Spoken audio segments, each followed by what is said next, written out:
I'm not perfect. I'm not closed-minded. I'm not old. I'm not a bigot. I am a believer. And here's my story. Growing up, the only time I ever heard of God was in a curse. We didn't go to church or anything like that. I knew next to nothing about God. At the age of 9, at a family gathering, I was molested by a teenager that was close to our family.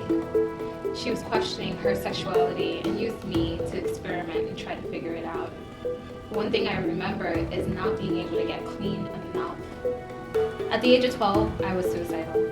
I had an abusive home life, school, I was being bullied by large groups of people.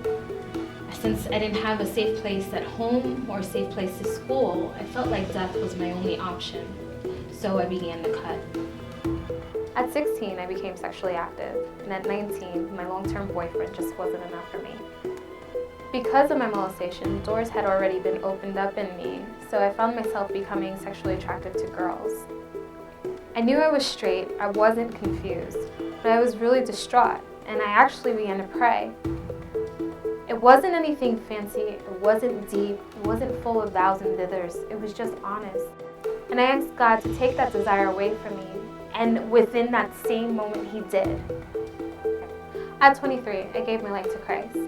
He chose me, and He chooses the imperfect to carry His message of hope to a dark world. So what does a believer look like? They look like me, they look like you. I'm not perfect, and I still make mistakes. But with all my imperfections, He still calls me the righteousness of God. I'm Myosha, and I'm a believer.